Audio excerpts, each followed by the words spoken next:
ખરેખર આપણા દિવ્ય જે પ્રસંગને માણી રહેલા છીએ, આજે શિક્ષાપત્રી તેમજ ફરણી ધામનું આજે સરસ રીતે ડ્રાયફ્રૂટથી જે તુલા થઈ, જેનો અભિષેક થયો, આ અભિષેકને આપણે જોરદાર તાલ નથી વધાવી, આપણી દ્રષ્ટિ આપણી અંતર ઠરે. વાલા ભક્તો, વર્ષો પહેલા ભગવાન સ્વામિનારાયણ બ્રહ્માંડમાં પધારી અને આવો દિવ્ય દિગંતમાં પ્રવેશેલો સત્સંગ શ્રીજી મહારાજે અનંત જીવાત્માના કલ્યાણ અને મોક્ષને માટે આજે આપણને આવો એક મંત્ર, જે શ્રી સ્વામિનારાયણ ષડક્ષરી મંત્ર આપણને સ્વમુખે ભગવાને આપ્યો. કેવો ષડક્ષરી મંત્ર! જે સ્વામિનારાયણ નામ લેશે તેના બધા પાતક બાળી દેશે.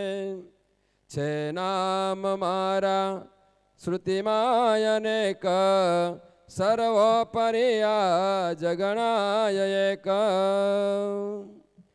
જ્યાં સર્વોપરી મંત્ર ખુદ ભગવાન શ્રીએ આપના સહમુખે આપણને આપ્યો છે, એ મંત્રનું આપણે અહર્નિશ ભજન કર્યા કરીએ છીએ. વાલા ભક્તો, આ મંત્રની શક્તિ, મંત્રનો તાકાત, એનું દૈવ તમે જુઓ. એક મંત્રની શક્તિ તો જુઓ, મળદા બેઠા થઈ જાય, મૂંગા બોલતા થઈ જાય, આંધળા દેખતા થઈ જાય. આવા ઘણા ઘણા અદ્ભુત પ્રસંગો છે, આપણે કથા માધ્યમથી સમજતા હોય. તો વાલા ભક્તજનો, એ મંત્રનું ભજન કર્યા કરવું. એ મંત્રનું ભજન આપણે કરશું તો ખરેખર આ ઘોર કળીકાળની અંદર અંતકાળે ભગવાન સ્વામિનારાયણ રથ વિમાન લઈને આપણને તેડવા પધારશે, તેડવા પધારશે. પૂજ્યપાદ સ્વામીશ્રીએ આ જંગલમાં મંગલ કર્યું. આવી તાળીનો આ જંગલમાં મંગલ કર્યો. અને પૂજ્યપાદ જોગી સ્વામી, એમને કેમ આપણે ભૂલીએ? એ સ્વામીનો રાજીપો, પૂજ્યપાદ સદગુરુ સ્વામી બાલકૃષ્ણદાસ સ્વામી બહુ રાજીપો, એમના આશીર્વાદથી અને ખરેખર વચનામૃતના મર્મજ્ઞ જે જાણનારા પૂજ્યપાદ જોગી સ્વામી વચનામૃતની પારાયણો કરાવતા, શિબિરો કરાવતા. એ જ્ઞાન પૂજ્યપાદ સ્વામીમાં આવ્યું છે, આપણને સમજાવે છે. તો વાલા ભક્તજનો, વચનામૃત વાંચવાનું નિયમ રાખજો. વચનામૃતના માધ્યમથી આપણને ભગવાન સ્વામિનારાયણનું જે સ્વરૂપ છે, ભગવાન સ્વામિનારાયણની નિષ્ઠા છે, એ આપણને દ્રઢ થશે.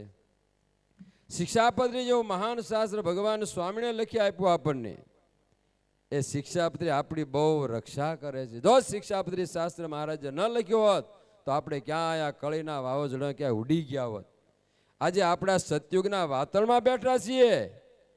આ કોણ? તો શિક્ષાપત્રીના માધ્યમથી આવા સદગુરુ સંતો, એમના આદેશથી, એમના સમાગમથી આપણી રક્ષા થઈ છે. ભક્તો, વાલા ભક્તો, જો ફરણી ધામ ઉત્તરોત્તર બહુ દિગંતમાં પ્રગટીને પામ્યું જાય છે. પૂજ્ય સ્વામીએ તેમજ સ્વામીનું જે સંત મંડળ, એમણે દેશ વિદેશમાં ફરી અને હજારો લાખો ભક્તોને આ ધામનો મહિમા સમજાવ્યો છે. સાથોસાથ ફરણી ધામનો મહિમાનું શાસ્ત્રનો અભિષેક થયો. કેવું દિવ્ય અલૌકિક દર્શન હતું. પૂજ્ય સ્વામીશ્રી ખૂબ જ આંકડો કરે છે. આવી મોટી ઉંમર છતાં પણ આજે બેસી અને ખરેખર અહીંયાનો જે વ્યવહાર, એનું પારદર્શક વાત કરી. અમારા સંતોના ધોતિયા હોય, આ દવાખાનું, બીજું ત્રીજું, રસોઈ, અભિષેકોના જે કાંઈ વ્યવસ્થા છે, બધી આપણને વાત કરી. આમાં તમે કોઈ તનથી, મનથી, ધનથી જે દાન આપો છો, સહયોગ આપો છો, ખરેખર તમારું સાર્થક છે અને અક્ષરધામમાં તમારું ધામ જમા થાય છે. જાય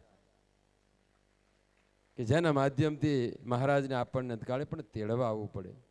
વાલા ભક્તોજનો, ખરેખર આ ઉત્સવ અદ્વિતીય છે. સાધુ હવે જો મંદિર બની રહ્યું છે આજે 224માં જે પ્રાગટ્ય સ્વામી મંત્ર પ્રાગટ્યનું સરસ ઉજવાઈ રહ્યો છે, બધા લાભ લેલા છો. તો ભગવાન શ્રી હરિ ખૂબ આપણી પર રાજી છે. તો ભગવાન શ્રીના ચરણો પ્રાર્થના કરીએ કે સ્વામી શ્રીનું સ્વાસ્થ્ય સારું રાખે અને સારું સંત મંડળ અહીંયા ખૂબ રહી અને સત્સંગની સેવા કરે છે. તો ભગવાન શ્રીના ચરણ પ્રાર્થના કરીએ બધા એનું સર્વ રીતે મંગળ કરે. આ ઉત્સવને જેને જેને તન મંદિર સેવા કરી છે ને ભગવાન સર્વ